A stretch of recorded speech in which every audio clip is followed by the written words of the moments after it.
Politicians make the laws. It is extremely popular to get votes by pounding on your chest and saying, look, I'm tough on crime. Any suggestion that you're weak on crime can be used by the opposition. Dealing with the defendants on a case-by-case basis, and they're frustrated, and so are the judges at times, with the lack of discretion that results.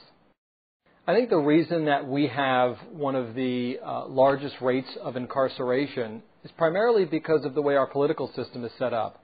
The legislators create the laws.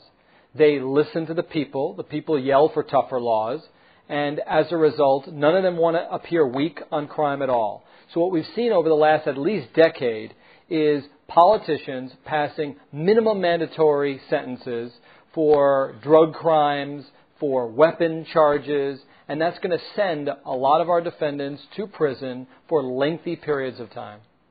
Where there's a victim, prosecutors have to stop what they're doing in terms of negotiations, make sure the victim's okay with things, and sometimes victims feel very strongly about how a case should be resolved, and particularly here in Dade County, the prosecutor's office will not resolve any case without first speaking with the victims. If they're not on board with it, then we're not able to resolve the case.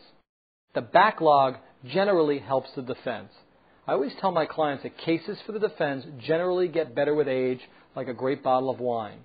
Memories fade, evidence gets lost. Prosecutors who feel strongly about a case may get promoted or go into private practice. Now you get somebody new on the case. So the goal really is to move the case along as quickly as possible without denying the defendant an opportunity to fully investigate the case. You've got to keep those cases moving. You've got to come to a resolution. And that's where plea bargains play a major role in moving the cases along. Prosecutors give in on what they really want out of the case. Defense lawyers, give up a little bit more, and then you have a resolution. The reality is 90-something% of the cases in the state court system are resolved via plea bargaining with the judge ratifying whatever the defense and the prosecutor comes up with.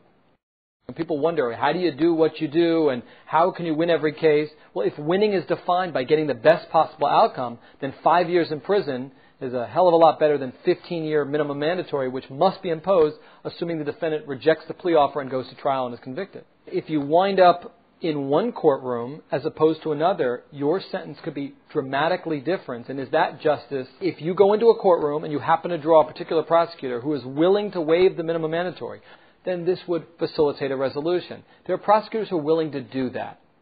Others, no, I'm not going to do anything, and then we're stuck going to trial. And then you never know what could happen.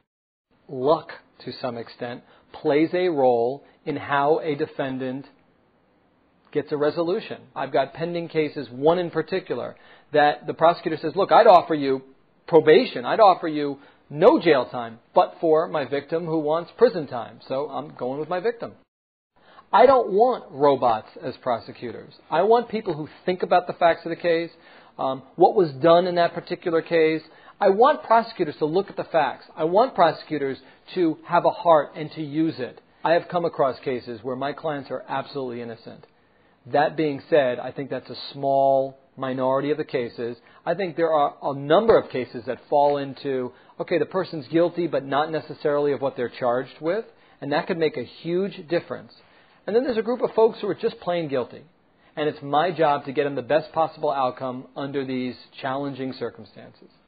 Law enforcement officers have an enormous power that, for the most part, I'd like to think gets used positively. And so I do think that whether someone finds themselves with silver bracelets and headed to have their liberty stripped, so much has to do with the judgment of law enforcement at that moment.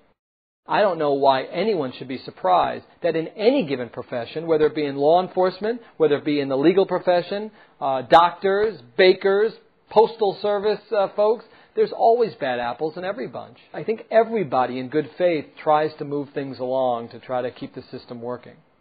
These minimum mandatory sentences are meant to punish people, equally for the same offense, but everybody's different. Every story needs to be looked at.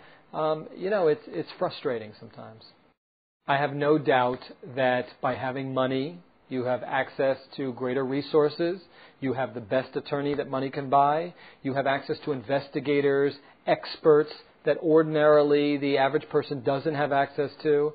As we saw in the O.J. Simpson case, guilt or not, I have my strong feelings about that case, but they had the best that money can buy, and he's playing golf now. So the bottom line is that I think that anyone who suggests that money doesn't help lead to acquittal is being naive.